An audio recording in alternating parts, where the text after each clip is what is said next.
Hello students, good morning to all. I hope everyone will be fine. Today our BS class, and in our last online class we already discussed about trade, commerce and industry. Now today we are going to discuss about what is the difference between trade, commerce and industry. So let's start. First, definition, basis of difference. यहाँ पर ये describe कर रहे हैं कि जो trade है वो क्या है, उसकी डेफिनेशन क्या है. Trade implies buying and selling of goods. Trade it's simple language, खरीदना और बेचना, उसी को व्यापार कहा जाता है. In other words, commerce includes all those activities which facilitate trade such as storing, grading, packing, financing, insurance and transportation. Commerce में उन सभी एक्टिविटीज़ को इंक्लूड किया जाता है जो ट्रेड को सरल और सुविधाजनक बनाती हैं. अब ये एक्टिविटीज़ क्या हो सकती हैं? लाइक स्टोरिंग, सामान को स्टोर करके रखना, ग्रेडिंग करना, उनकी पैकेजिंग करना, उनके लिए फाइनेंसिंग की फैसिलिटीज़ अवेलेबल कराना. तो कॉमर्स में वो एक्टिविटीज़ इंक्लूड की जाएंगी जो ट्रेड के लिए हेल्पफुल हों. And rather than industry. Industry क्या होता है? The process of creation and addition of utility to natural resources and man made product is called industry. Industry में मनुष्य जो नेचुरल रिसोर्सेज हैं उनके माध्यम से प्रोडक्ट्स का उत्पादन करता है.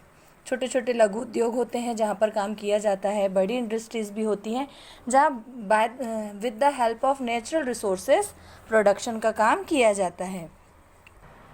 Now the second point is scope. Scope जिसको हम क्षेत्र, दायरा बोलेंगे. The scope of trade is limited in so far as it a part of commerce. जो ट्रेड है उसका स्कोप छोटा होता है, लिमिटेड होता है, सीमित होता है, क्योंकि वो कॉमर्स का ही एक पार्ट है. And commerce has a wider scope.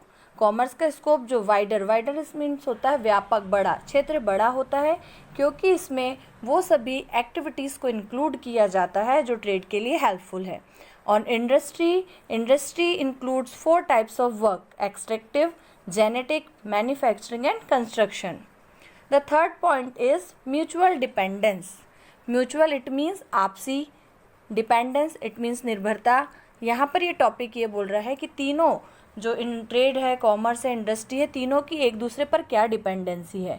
So trade consist sole of commerce and industry. So जो ट्रेड है, ट्रेड को कॉमर्स और इंडस्ट्री का सोल कहा जाता है. इंडस्ट्री और कॉमर्स बिना ट्रेड के फ्लोरिश नहीं हो सकती. And in commerce, the development of commerce depend on the progress of trade and industry. अब कॉमर्स का डेवलपमेंट किस पर डिपेंड करता है? ट्रेड और इंडस्ट्री पर. और industry without industry trade can not develop and flourish. Same like industry के भी बिना व्यापार आगे नहीं बढ़ाया जा सकता. इट मीन्स हम ये कहना चाहेंगे कि तीनों की आपस में म्यूचुअल डिपेंडेंसी है. ट्रेड है तो कॉमर्स है, कॉमर्स है तो इंडस्ट्री है. इट मीन्स आपस में सभी की डिपेंडेंसी है. फोर्थ पॉइंट है ओरिजिन एंड इवॉल्वेशन. ओरिजिन होता है उत्पत्ति, इवॉल्वेशन इट मीन्स मूल्यांकन. Trade originate from barter. So यहाँ पर जो बार्टर वर्ड आया है इसका मतलब होता है एक्सचेंज, वस्तु विनिमय. Trade originate from barter. तो व्यापार की उत्पत्ति कहाँ हुई है? वस्तुओं के विनिमय से.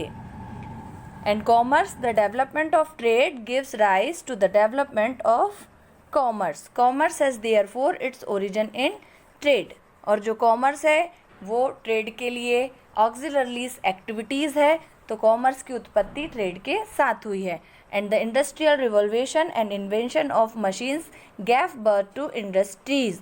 और यहाँ पर औद्योगिक क्रांति से और मशीनों के इन्वेंशन के साथ इंडस्ट्री की उत्पत्ति हुई है. And the fifth point is capital. Capital it means पूंजी. किस क्षेत्र में कितनी पूंजी लगती है, हम इसकी बात करेंगे. The requirements of capital are more in trade as compare to commerce. Commerce के कंपेयर में जो ट्रेड है, ट्रेड में कैपिटल की रिक्वायरमेंट ज़्यादा होगी. And commerce requires less capital. Commerce auxiliaries activities provide करता है ट्रेड के लिए, इसलिए उसमें कम पूंजी की आवश्यकता होगी. एंड इंडस्ट्री में capital needs are higher for industry because it requires purchase of huge raw material and investment in goods. और सबसे ज़्यादा हम कैपिटल की बात करें तो इंडस्ट्रीज़ में लगेगी, क्योंकि यहाँ पर ह्यूज होता है बड़ा, व्यापक, ह्यूज मात्रा में रॉ मटेरियल के क्वांटिटी परचेस करना और उसमें गुड्स में इन्वेस्ट करना, तो इंडस्ट्री में हमें कैपिटल की नीड ज़्यादा होगी. So children, I hope you all understand about the difference between trade, commerce and industry. Thank you.